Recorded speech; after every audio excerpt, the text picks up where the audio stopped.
Olá para a advocacia catarinense que nos escuta nesse momento importante. Estamos aqui hoje na presença da tesoureira da CASC, doutora Lucinara, e da nossa diretora de saúde, doutora Thalia, para apresentar a nossa convidada do dia, que é a doutora Adriana Freitas. A doutora Adriana Freitas, seja muito bem-vinda à estrutura da Caixa de Assistência dos Advogados de Santa Catarina e à OAB de Santa Catarina. Está aqui, gentilmente aceitou o nosso convite para falar sobre a nossa campanha do Outubro Rosa, que é uma das campanhas mais demandadas aí da nossa Caixa, né? E tão importante para a advocacia feminina, que diz respeito à prevenção, na verdade, o fornecimento de exames, né, buscando a prevenção do câncer de mama. Então, desde já, quero dizer que a gente está aqui muito feliz, doutora Adriana, por estar proporcionando este momento para a advocacia, né, um momento enriquecedor e que tenho certeza será muito proveitoso para nós e para todos os nossos ouvintes. Tá ótimo, muito obrigada. Acho essa iniciativa brilhante de vocês estimularem, né, as estratégias de prevenção em câncer de mama dentro do grupo, fundamental. Então, no mês de outubro, doutora Adriana, a gente fornece, né, a Caixa de Assistência, oferece à advocacia feminina a possibilidade de executar exames, tanto de mamografia ou de ultrassonografia, para a prevenção do câncer de mama de forma gratuita. Então, o nosso objetivo hoje também é estimular, né, essa campanha e levar, então, para toda a advocacia essa busca pela conscientização da importância da prevenção, né? Então, a gente gostaria de já trazer, acho que a primeira fala para a doutora, né, falar sobre a importância da realização dos exames e, enfim, né, a questão do tratamento precoce, como é que a senhora enxerga tudo isso e a gente vai, então, falar sobre todas essas questões aí no desenrolar do nosso momento. Fica à vontade, doutora Adriana. Perfeito, então... Seguinte, em relação a câncer de mama, essa iniciativa, como eu disse, é brilhante. As campanhas de Outubro Rosa, elas têm um lugar muito importante para nós que trabalhamos com câncer de mama, porque o câncer de mama é uma doença assintomática quando ele é descoberto nas fases iniciais. Então, o que eu quero dizer com isso? Às vezes, a paciente espera ter um nódulo na mama ou alguma queixa na mama para poder fazer os exames, quando, na verdade, ela deveria fazer os exames como rotina anual a partir dos 40 anos, porque se ela descobre a doença antes que exista qualquer sintomas, ela consegue fazer um tratamento muito menor, então muito menos pesado, muito menos mutilante, e as chances de cura são muito altas. Então, a gente tem uma expectativa de cura de 95%, para pacientes que descobrem câncer de mama em estágio 1. Então, é uma doença curável. Então, essa época de outubro, ela é fundamental para nós, porque nós estamos falando da doença que mais acomete as mulheres no mundo. Então, o câncer mais comum entre as mulheres é o de mama. É a principal causa de morte por câncer no Brasil, é o câncer de mama. E, infelizmente, no Brasil, nós perdemos muitas pacientes pelo diagnóstico tardio. Metade das mulheres do nosso país descobrem em estágio 3, que é a doença palpável. Então, o que a gente gostaria, para quem estivesse nos ouvindo, é que a pessoa entendesse a importância de, sendo mulher, fazer os exames uma vez por ano, a mamografia, né? Perfeito. Então, doutora Lucinara, fica à vontade. Bom dia. Bom dia, doutora Maria Tereza, bom dia, doutora Thalia. Bom dia. Minhas companheiras, minhas colegas do meu dia a dia aqui na CASC, rendo meus cumprimentos. Gostaria de fazer um cumprimento especial à doutora Adriana, nossa convidada, e dizer que esse tema é um tema muito importante e é um tema que, se a gente prevenir, a gente consegue curar, né, vamos dizer, e para que a mulher tenha uma vida normal. Eu gostaria de fazer para a doutora uma pergunta que até me chama atenção às vezes, que quais seriam os sintomas de alerta que devem levar uma mulher a procurar um mastologista? Ótima pergunta essa. Então, vamos lá. Como eu disse, o câncer de mama é assintomático nas fases iniciais, mas quando existe uma apresentação, o que a gente tem? O principal sintoma é um nódulo na mama. E qual que é a característica desse nódulo? É um nódulo que não dói, que a textura é endurecida em relação ao tecido da mama e que não desaparece ou não tem relação com o período menstrual, porque é muito comum para as mulheres, no período antes da menstruação, a mama ficar mais inchada e elas perceberem um monte de nodulação. Isso é o normal, isso é hormonal. Se ela fizer um ultrassom nesse momento que a mama está bem inchada, vai aparecer um cisto de mama que quando ela toca, ela sente como nódulo. Então, mas o sintoma principal do câncer de mama é o nódulo mamário e a diferença disso, que é fisiológico, e do câncer de mama, que é o anormal, é o fato de que não vai doer. Então, quando ela percebe um nódulo na mama que não dói, esse é o principal sintoma. Agora, existem sintomas menos frequentes. Então, a gente pode ter alteração no mamilo, que é uma alteração bem importante, que é a coceira no mamilo, ou alterações de forma, né? Às vezes a paciente olha no espelho e ela vê que o mamilo entrou para dentro. Isso é um outro sintoma bem importante. Além disso, a gente tem secreção pelo mamilo, e não é aquela secreção que o paciente fica procurando, apertando para ver se sai. É aquela que ele está confortável e de repente molhou o sutiã. E geralmente é uma secreção bem clarinha ou uma secreção sanguinolenta. Então a gente falou do nódulo, dos sintomas do mamilo, que pode ser a inversão do mamilo ou a coceira, e a gente falou também dessa questão da secreção. Fora isso, é a história das alterações visuais. Às vezes a paciente está olhando no espelho e tem um abaulamento ali, ou a pele da mama naquele lugar ficou mais vermelha, então essas alterações visuais também são importantes. Então, esses são os sintomas principais, mas sempre lembrando, e dentro deles o mais importante é o nódulo da mama. Sim, doutora. Alterações, por exemplo, cansaço, fadiga, isso também pode sugerir algo? Não. O câncer de mama, a gente chama isso que você está dizendo de sintomas sistêmicos, que não estão localizados na mama. E para o câncer de mama dar esse tipo de sintoma, tem que estar muito avançado. Então a paciente não vai perceber isso. Agora, tem uma coisa legal dentro do que você falou, que se chama autoconhecimento, né? A gente reconhecer que alguma coisa está errada. E às vezes não é incomum para mim atender um paciente que o que levou ele à consulta acabou sendo isso que você está dizendo. Estava com fadiga, procurei, estava preocupada, e nesta oportunidade ela teve sorte de ter um médico atencioso que acabou achando câncer de mama. Então é como se eu dissesse para ti, percebeu algo de diferente? Não está bem? Não tem bem-estar? A gente tem que procurar um médico.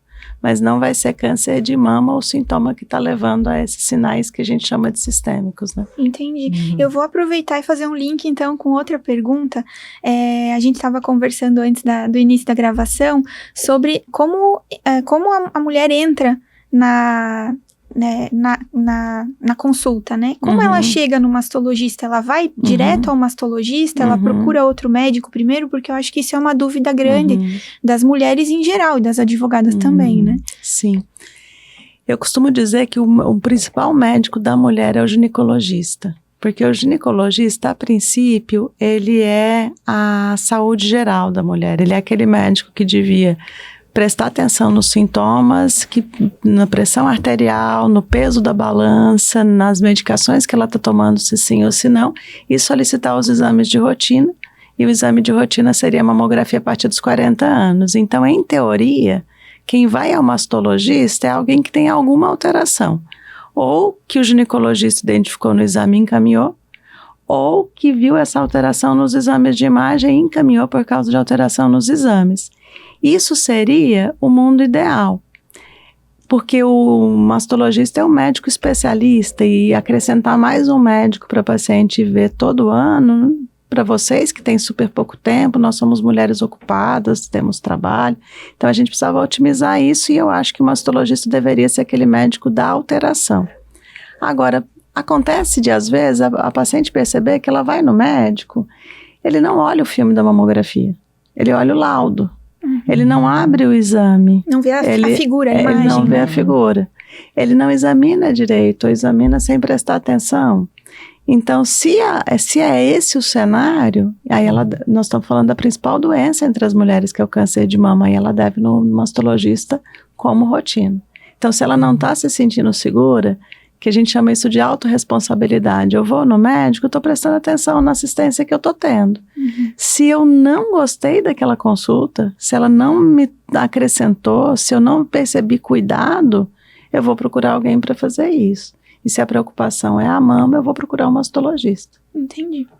Acho que a primeira lição que a gente pode tirar da conversa da doutora Adriana é não negligenciar, né, nenhum sintoma e mesmo a questão do atendimento, né, que a gente precisa estar sempre muito atenta aí com relação a esse cuidado, a esse profissionalismo que a gente dedica na advocacia e espera que os profissionais da medicina também retribuam, né? Acho que é bem importante a gente falar sobre isso.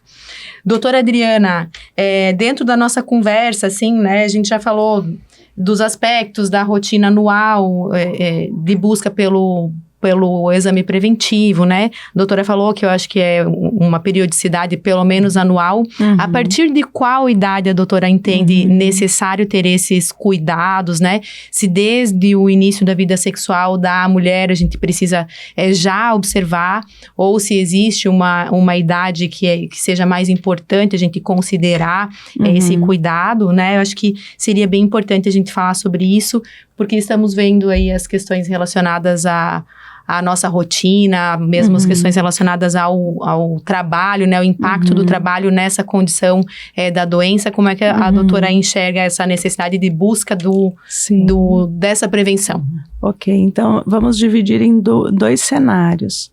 Uma paciente que tem um risco habitual e uma paciente que tem um risco aumentado de câncer de mama. A paciente de risco habitual é aquela paciente que não tem histórico familiar de câncer, geralmente a gente chama muito nossa atenção como especialista o câncer do paciente jovem e bilateral. Então, quem tem câncer dos dois lados ou teve o câncer antes dos 40 anos, fala muito a favor de um câncer genético. Então, se você tem um histórico semelhante a esse ou múltiplos casos de câncer na família, você precisa procurar o médico antes. Então, a gente coloca a idade de 25 anos para pessoas que têm um alto risco familiar. Nessa consulta, aos 25 anos, o médico vai avaliar a genética, vai fazer a avaliação genética e vai entender se esse caso dessa família é genético e, se for o caso, ela vai começar, a partir dos 25 anos, a fazer ressonância de mama e, a partir dos 30, mamografia e ultrassom de mama com ressonância intercalada. Tirando esse cenário, que é do histórico familiar, as avaliações começam aos 40 anos e uma vez por ano.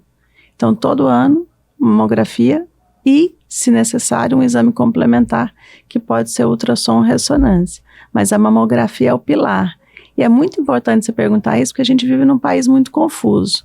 Então, nós temos a certeza que a mamografia, a partir dos 40 anos, diminui morte por câncer, mas nós temos um sistema de saúde que prega que as mulheres devem fazer a partir dos 50 a cada 2 anos, que é uma estratégia que já caiu onde ela foi. Então, assim, essa orientação é a orientação do INCA, que segue a Força Tarefa Americana, que mudou isso, que colocou isso como regra em 2016, mas já voltou atrás. Então, os próprios americanos já estão indicando o exame mais cedo do que 50 anos, mas no Brasil tem essa conversa. Tem duas coisas que nos incomodam muito, que é essa discussão do quando começar, que já está provado que é a partir dos 40, uma vez por ano, e a preocupação com a radiação da mamografia. Então, existe uma informação correta que radiação causa câncer. Bomba de Hiroshima, né? A gente lembra disso. Altos níveis de radiação. Exatamente. Né? Altos níveis de radiação são responsáveis por isso. E quando você se submete a uma exposição contínua, por exemplo, todo mês eu vou fazer um raio-x, vou fazer uma mamografia, uma tomografia, e etc. E fazer isso repetidamente por longos anos, realmente o risco acumulativo existe. Mas quando a gente está falando de mamografia anual, não faz nenhum sentido. Então, eu acho que muitas mulheres têm uma preocupação, que é um exame que elas acham que dói, aí elas se acomodam na explicação de que a radiação faz mal para a saúde, aí ela consegue 2 motivos para não fazer a mamografia, e aí ela aparece às vezes no nosso consultório palpando o nódulo de mama. Então é muito importante a gente quebrar esses mitos que são tão ruins, né, para as nossas pacientes. E até causam um certo engano, né? Exato. Se a gente for perceber, a prevenção tem que ser antes e não quanto mais tarde. Exato. Né? E tem que antecipar, né? Exato. E aqui a gente está falando para um público de mulheres inteligentes com formação. E tem uma coisa que eu acho muito legal nas mulheres, é que elas, normalmente nós somos proativas, né? A gente não vê, você vê, quem trata homem, quem trata mulher é totalmente diferente. Os homens aparecem nas consultas doentes. As mulheres, na sua grande maioria, elas se antecipam em relação a tudo na vida. Elas estão sempre pensando no problema com antecipação. E nós estamos falando para um público de mulheres muito inteligentes, que são capazes de olhar para uma notícia que não é verdadeira e entrar num site confiável e checar. E essa questão da mamografia é o caso, né? Doutora Adriana, me chamou a atenção uma coisa na sua fala. A gente sempre, a nossa campanha, por exemplo, a gente oferece ou a mamografia ou o ultrassom de mamas, né? Qual é o exame que a doutora indica ser mais importante no momento que eu tenha que escolher entre um ou outro? Sem dúvidas, a mamografia. Porque, assim, tudo que a gente fala, Tereza, é baseado em evidência científica. A mamografia reduz em 43% o risco de morte por câncer quando solicitada a partir dos 40 com intervalo anual. A ultrassonografia e a ressonância são exames complementares. Os principais achados do câncer inicial aparecem na mamografia, mas tem pacientes que têm uma mama muito densa, que são as pacientes com menos de 50 anos. Esta mamografia tem uma limitação, então ela vai ter que ser complementada. Mas veja, complementada, não substituída. Então, mamografia a partir dos 40 anos anual. Tem mama densa, vai ter que fazer ultrassonografia junto. Então, entre 40 e 50 anos, eu estou para te dizer que 60% das mulheres deveriam fazer os dois.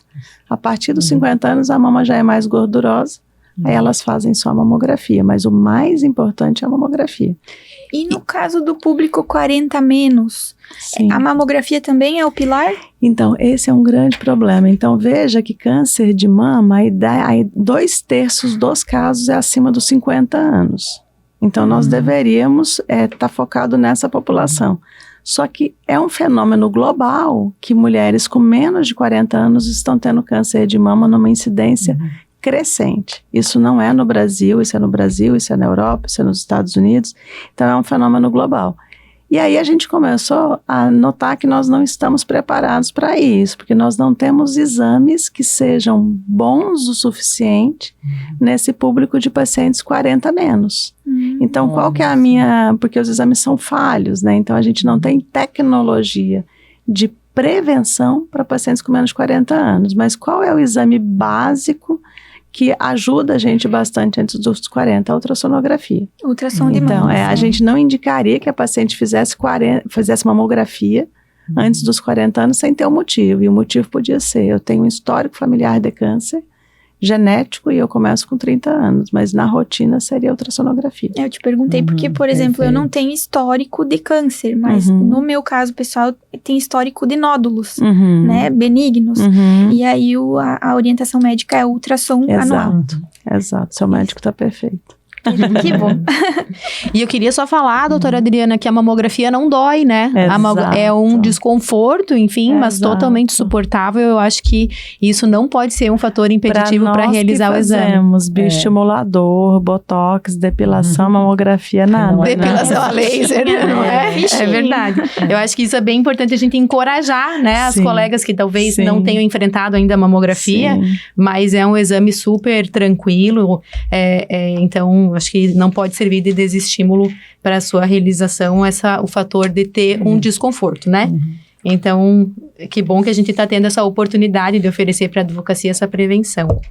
Doutora Adriana, conta pra gente, assim, o que a ciência, né, dentro do teu estudo, enfim, já apresenta como eficaz no tratamento, no tratamento não, eu acho que eu queria falar antes da prevenção. O que é eficaz para a prevenção do câncer de mama? É espetáculo, Tereza, porque funciona assim. Câncer de mama é uma doença prevenível. Então, é muito importante que a gente saiba disso, porque nós estamos falando de novo para um público de mulheres diferenciadas e inteligentes. E essas mulheres diferenciadas e inteligentes têm uma grande desvantagem quando a gente fala em câncer de mama, que é o estresse. Que é a qualidade de vida muito ruim, motivada por inúmeras horas de trabalho, alimentação inadequada, sedentarismo. Então, quando a gente fala em prevenção, a gente não fala em ir no médico nem fazer exame. A gente fala em assumir o controle da própria vida. Então, quais são os principais fatores de risco para câncer de mama? Sedentarismo. Então, é necessário praticar atividade física 3 vezes por semana, completando 150 minutos no final da semana. Então, o mínimo de 3 vezes, o total de 150 minutos. Que tipo de exercício? Exercícios aeróbicos, caminhada, hidroginástica, bicicleta. Então, isso é o que não pode faltar, porque não tem explicação para não fazer. A segunda coisa é o peso da balança. O excesso de gordura, a gordura ela é ativa, ela não é só uma capa. Então, ela produz os hormônios, que são os hormônios femininos. Excesso de peso aumenta o risco de câncer de mama. Então, a gente não precisa ser magrinho, a gente precisa estar dentro do peso adequado. E às custas de uma alimentação balanceada. Então, a gente tem muito modismo na alimentação, né? Sem glúten, sem lactose, etc. Não tem nada disso. É aquela dieta da avó. Fruta, verdura, legume, a dieta com os integrais ao invés da farinha branca. Isso é muito importante. E considerando que a gente está falando para um público diferenciado e onde é muito comum a ingestão de bebida alcoólica, o controle do álcool. Então, assim, não é evitar ser alcoolista, é entender que que não existe um limite seguro para bebida alcoólica, mas que a gente recomenda que se restrinja a momentos de lazer. Então, a gente chega muito tenso em casa, vou tomar uma tacinha de vinho e fico tranquila. Isso não é legal para câncer de mama. Então, sedentarismo tem que ser abolido, a alimentação tem que ser balanceada, peso na balança tem que estar adequado, álcool tem que ser controlado e estresse precisa ser manejado. Então, a gente precisa reconhecer aquele momento que a gente está passando um pouquinho e tomar alguma providência. O que eu vou fazer com isso? Não tenho o que fazer porque meu número de horas tem que ser esse. Quando ela estiver doente, ela vai ter que parar de trabalhar. Então, é isso. A gente, às vezes, fica adiando tomar providência e, de repente, vem a doença, para tudo, vai ficar sem trabalhar 6 meses, 2 anos. Então, a gente precisa pensar antes. Então, esses seriam os principais fatores de risco. E é em cima disso que a gente chama de prevenção. É tomar consciência disso, escrever na agenda. Na minha agenda tem um horário do exercício. Eu planejo no final de semana, porque não vou conseguir às vezes, se eu deixar. Dá conta. Se eu deixar para resolver a que horas que eu vou hoje pela manhã. A gente nunca vai. Não, porque nós vamos ser. Mulher é cuidadora, né? Ela vai pôr tudo na frente antes dela. Exatamente. E aí, quando ela resolver que ela vai fazer exercício, já são 10 horas da noite, ela já está morta de cansada. Ela não vai conseguir fazer. Então, precisa planejar, né? E aí, acaba desistindo. Exato. Lembrando que a CASC tem, recentemente, um convênio com o El Hub, com preços iniciais de R$10 aos advogados e advogadas para facilitar esse acesso ao exercício físico. Nós temos o Psicologia Viva para cuidar da sua saúde mental, melhorar esse autocuidado. Então, a CASC está preocupada com a saúde dos advogados, né? Que legal, parabéns. A gente fez esse convênio agora, está sendo bem aceito pela advocacia e nós estamos, assim, bem felizes com essa possibilidade. De que todos os advogados, aqui as advogadas mais especificamente que a gente está falando, possam fazer o uso e sair desse sedentarismo que é um dos piores fatores aqui, né? Sim. Que é um dos fatores que mais influenciam. Podem influenciar, né, doutora? Influenciam muito. Eu atendo muitas pacientes que fazem consulta para avaliar a reposição hormonal. Então, reposição hormonal da câncer de mama, não vou tomar hormônio porque eu vou ter câncer. Eu ia fazer uma pergunta sobre isso. Interessante. É muito legal essa pergunta, porque é o seguinte, os maiores fatores de risco que eu falei aqui vão na frente da reposição hormonal. Olha só. A reposição hormonal impacta minimamente no risco de câncer de mama. Então, assim, é muito difícil uma paciente ir comigo no consultório e falar, você não pode tomar hormônio por causa do câncer de mama. Agora, sedentária, obesa, Nossa. bebendo um monte, estressada, chega no consultório, eu preciso usar reposição hormonal, o combo é muito ruim. Aí não dá. Então, se existe essa questão, e deve existir a questão da reposição hormonal é um tratamento, não é luxo. Então, hoje a gente vê que as mulheres realmente elas estão tomando consciência disso, que a menopausa muitas vezes precisa ser tratada, mas para ela ser submetida ao tratamento, ela de novo tem que ter essa responsabilidade de colocar o básico na frente, né? E aí a discussão sobre a reposição fica muito fácil. Então, se eu tivesse que responder rapidamente, eu ia te dizer que o hormônio não causa câncer, reposição hormonal, o impacto é mínimo e, na maioria das vezes, suplantado por esses outros cuidados, né? Perfeito. Olha, doutora, muito, muito esclarecedora. Nossa, coisas, perguntas que a gente sabe, mas que sempre é bom renovar. É verdade. E dúvidas que a gente tem no dia a dia, né? No dia a dia. Isso é muito, muito importante. Muito importante. Doutora Adriana, e assim, eu acho que os fatores de risco a gente já conversou, né? Que são o sedentarismo aí, a questão do uso do álcool, a qualidade de vida, o estresse, né? A quantidade mínima de exercícios, até anotei aqui, né? Quantidade mínima de atividade física por semana, 150 minutos, né? E sabe o que é legal falar sobre essa questão do estresse? Eu vou dar um exemplo. Eu tive uma paciente minha que estava passando, eu falo para todas as minhas pacientes esse exemplo, porque ele foi muito marcante para mim. Ela estava vivendo o câncer de mama e brigando pela guarda da filha com o marido. Então, era um cenário horroroso. E ela chegou para mim e falou, Adriana, não adianta eu ficar tratando. Estou tomando quimioterapia, mas eu vou morrer de câncer porque estou muito estressada, a doença vai voltar. Só que ela estava fazendo exercício.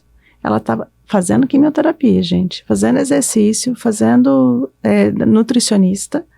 Estava com o peso adequado, estava na terapia tomando remédio. Ou seja, não é o problema que dá câncer, é a falta do manejo. Foi isso que eu falei para ela. Quem não está estressado hoje em dia, gente? Quem não tem uma demanda que é maior do que a capacidade? Nossa. O que precisa fazer é saber o seguinte, tá muito para mim. Então eu preciso fazer alguma coisa. E esse alguma coisa, às vezes, é ir no psicólogo que vocês estão oferecendo aqui, que aqueles 5 minutos que ela senta para conversar sobre a vida dela, ela já começa a mapear um monte de coisa que não está legal e que ela pode acionar, que ela pode cuidar. Então, quando a gente fala que estresse dá câncer, eu estou falando da falta do manejo. Porque se a gente for exigir que as mulheres não tenham estresse em 2025... Não tem é difícil, né? Nessa busca por igualdade de gênero, né? Nessa questão crescente aí de qualificação profissional. Da competitividade. Enfim, em que a gente muitas vezes só acumula, né? Mais uma função, porque continua cuidando e gerenciando casa, filho, marido, cachorro, trabalho. Então, realmente... Às vezes até a própria família da gente, pai, mãe, né? Exato. Que hoje já acabam estando com uma idade mais avançada e a gente tem que ter os cuidados com eles também. E aí sobra pra gente. Isso é um debate, inclusive, que a gente precisaria aprofundar. Boa ideia. Doutora Adriana, e assim, para paciente que chega no teu consultório, o que a senhora, qual é a conversa, assim, o que a senhora recomenda? Ou até por um alento, assim, quando é necessário dar um diagnóstico, né, de um cenário que ela vai ter que receber um tratamento, enfim. Como que o médico aborda isso e o que ele sugere para que ela tenha um impacto minimizado com relação a essa notícia, se é que é possível isso acontecer, né? Essa pergunta é bem boa, porque é o seguinte, Tereza, quando a gente vai dar um diagnóstico de qualquer doença, a casa cai para todo mundo. Então, eu estava semana passada num evento, recebi uma ligação que um familiar meu tinha um problema de saúde. Eu sou médica, eu entendo do assunto, eu perdi totalmente o chão. Então, todo mundo, no momento que está de frente para a doença, vai ter um baque e não vai ser fácil. Então, a gente começar já admitindo que, é difícil mesmo, é um ponto. Porque senão fica todo mundo, guerreira, dá conta de tudo. Não. A gente precisa entender, digerir, e aí vai ficar tudo bem. Então, o que eu aprendi com as minhas pacientes é que, primeiro, você precisa envolvê-las no assunto. Então, assim, ela tem que entender daquele problema. Então, assim, a primeira coisa, quando você recebe a notícia, a gente admite que é difícil mesmo, a gente está junto, ela não está sozinha, eu acho que é importante ela saber disso, que ela tem um médico com quem ela pode contar, e que ele vai fazer perfeitamente o que tem que ser feito e vai dar tudo certo. E aceitar o momento de dificuldade dela. Então, ela recebeu a notícia, ela está baqueada com aquilo, e as mulheres são sensacionais, gente. Eu trabalho com mulheres por isso. Porque quando elas vão para a casa delas, elas organizam a vida e elas dão conta de tudo, se você der as ferramentas para elas. E as ferramentas que eu entendo, a primeira delas é a informação. Ela tem que ter um médico que ele senta na sua frente e ele desenha o cenário. E ele explica números, ele explica possibilidades, e ela entende aquilo, porque aí ela racionalmente, ainda mais o público com quem eu estou falando aqui, introjetou a informação, ela vai resolver super bem. Porque nós estamos falando de uma coisa, Tereza, que vai acontecer com todo mundo, não o câncer de mama, mas a doença. Quem não vai ter um problema de saúde? Todo mundo vai ter. No momento que tem um problema de saúde, você escolhe o profissional que seja honesto com você, que entenda que você é inteligente, dá conta do recado e que te dê informação. Tem a informação, certeza que ela vai ficar calma. E a rede de apoio, né, Tereza? Então, assim, é muito importante que a paciente não esteja sozinho.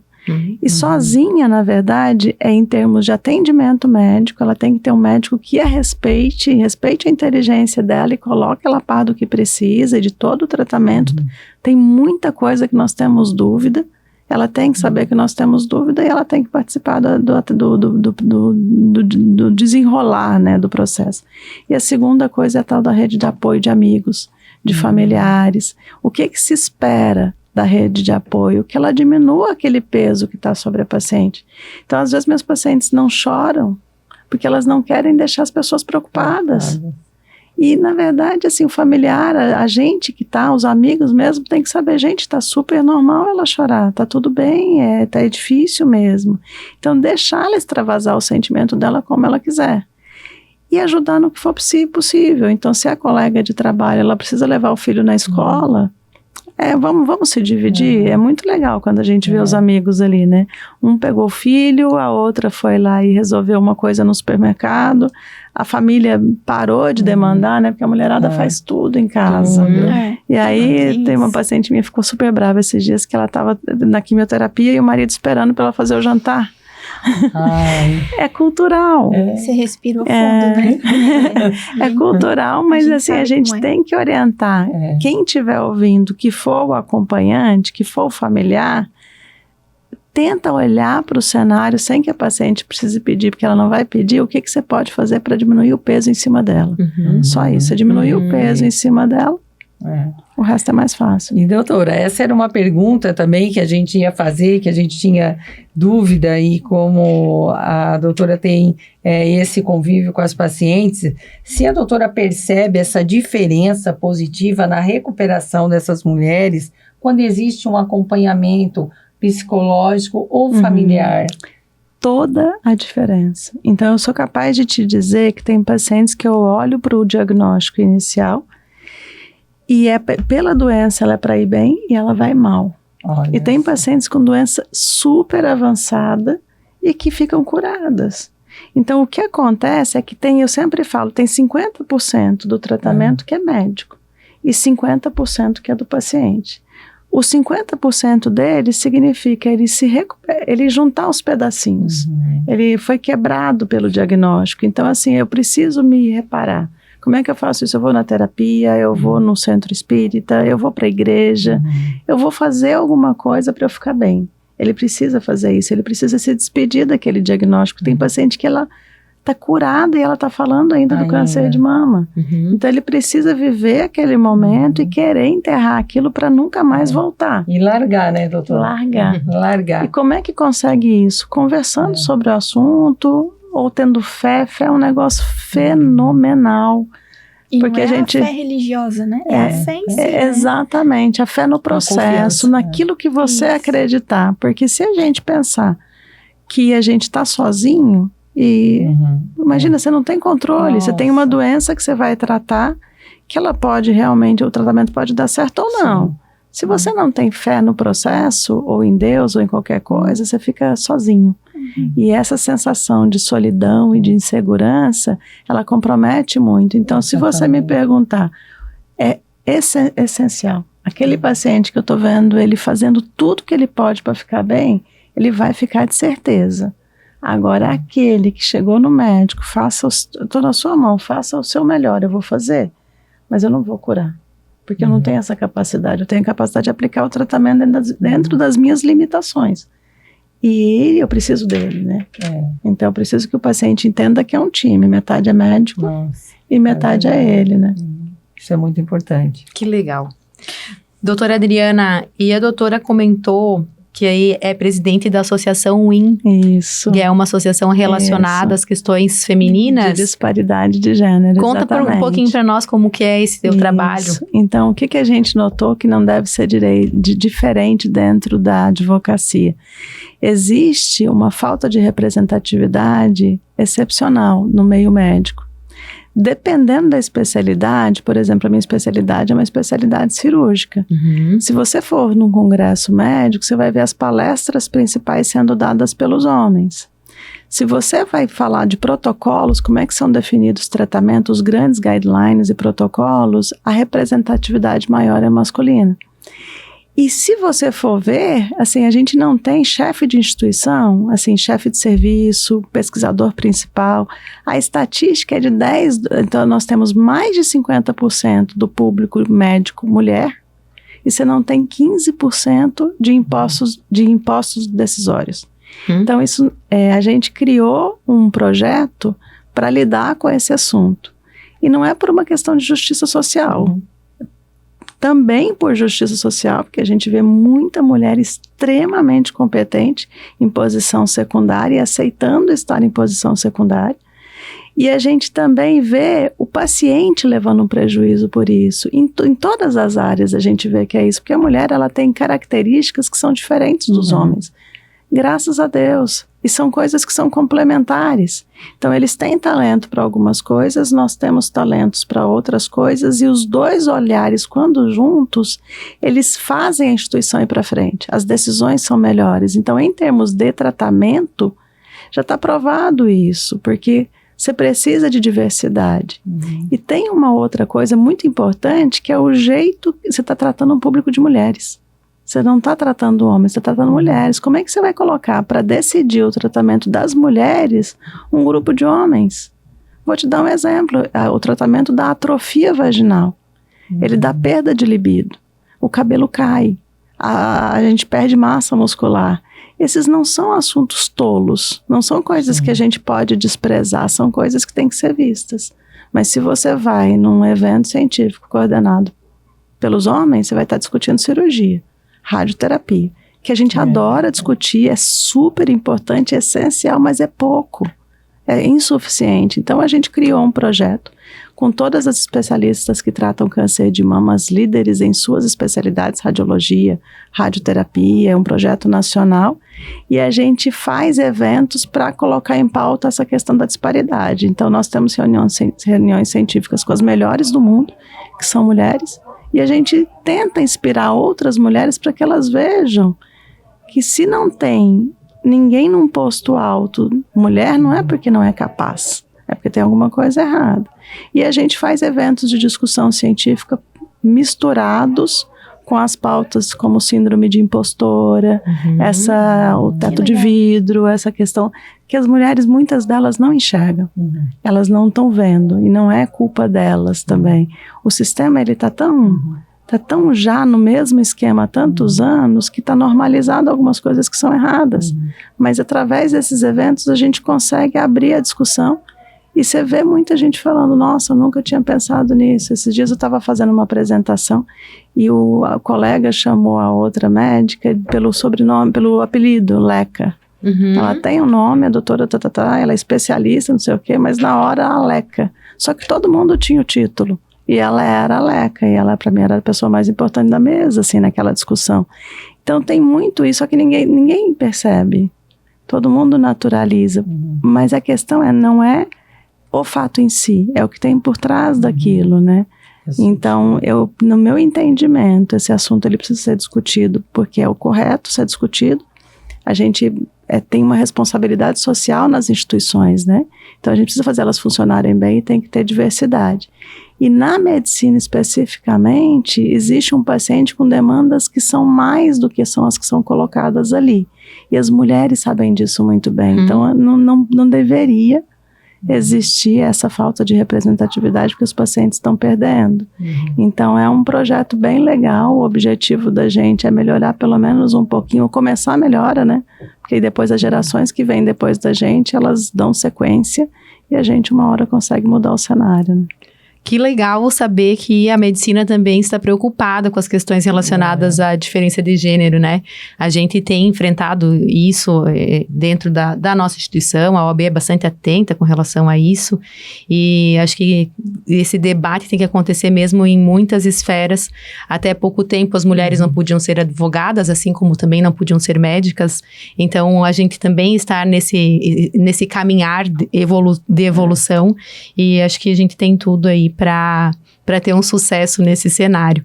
Eu queria que a doutora contasse um pouquinho, se é que existe, dentro dessa questão relacionada ao gênero, estudos a respeito de o impacto do gênero, do médico ou da médica nesse tratamento. Se existe pesquisa com relação a isso, né, para a gente...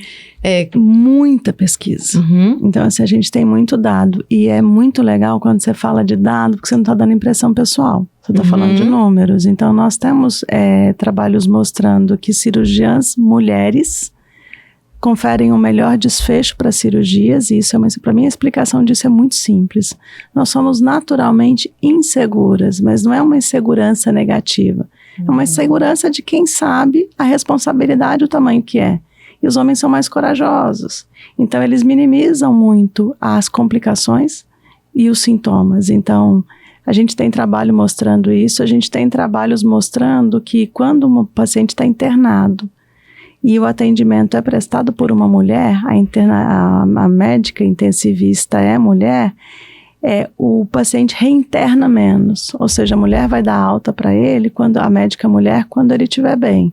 O homem minimiza um pouco e o nível de reinternação e óbito é um pouco maior. Então, a gente está falando de trabalho científico. Então, é muito legal para quem está ouvindo não pensar que nós estamos dizendo que homens são melhores que mulheres. Nós estamos dizendo que está faltando mulheres para estabelecer condições naquela instituição. Então, se você tem mulheres mais atentas e se você tem pacientes reinternando ou muitas complicações de cirurgia, provavelmente se tivesse um grupo de mulheres ia pontuar que no nosso serviço isso está acontecendo e o que nós podemos fazer para melhorar. Porque não é sobre capacidade, os homens são super capazes, tanto quanto as mulheres. É sobre falta desse olhar um pouco mais cuidadoso e mais atento nos números, nas consequências. Então, as mulheres são necessárias, né, para as instituições. Então, toda vez que eu falo dessas pesquisas, fica, mas isso é feminismo, a mulher não é melhor que o homem, não tem ninguém melhor que ninguém. Eu concordo completamente. Nós só estamos dizendo que aquele que também não é melhor, não é pior, e ele é necessário.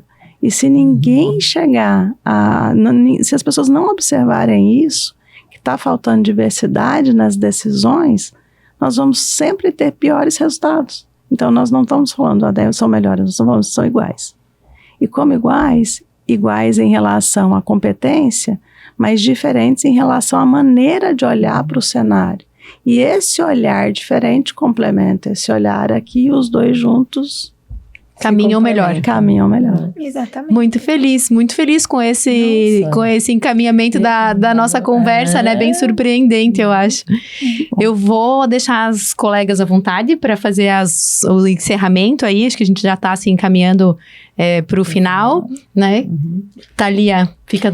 Só agradecer a sua presença, agradecer a participação aqui com as colegas, né? Eu acho que a gente engrandece o debate, levanta aí pontos que precisam ser levantados, né? Traz ideias, insights, inclusive para outros debates, né? Que a gente pode aprofundar e estamos à disposição.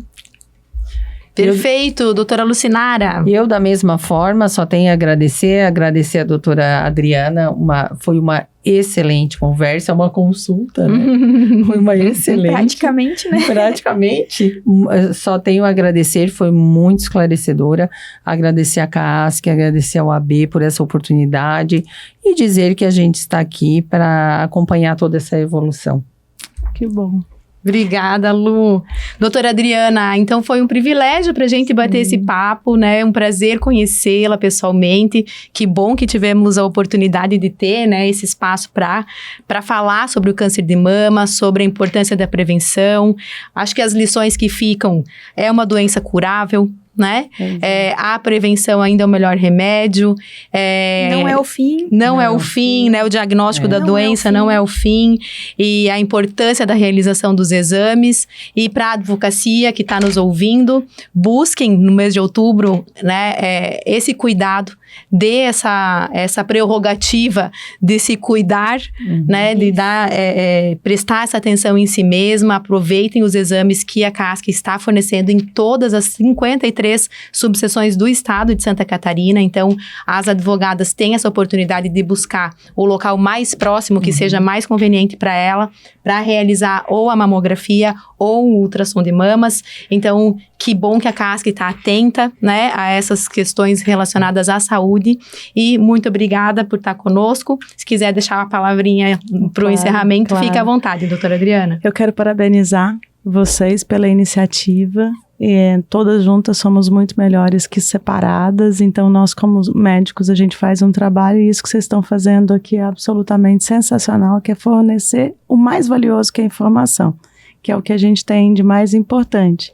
Queria também que as mulheres que estejam nos ouvindo, que elas aproveitem essas informações para desenvolver o autocuidado, para que elas olhem para elas como alguém que merece, de verdade merece, esse olhar atento, esse olhar de prevenção, pensando que a vida que ela vai ter vai depender muito do que ela está fazendo por ela. Então, se ela não tem como ter saúde, que é o mais importante, se ela não for proativa nesse sentido. Então, que esse podcast seja uma lembrança do autocuidado tão necessário, que a gente fala muito no mês de outubro, mas que é necessário o ano todo, e que foi um prazer estar aqui com vocês. Obrigada. Adorei a oportunidade também. Obrigada às minhas colegas diretoras. Seja sempre bem-vinda, doutora Adriana. Até a próxima oportunidade.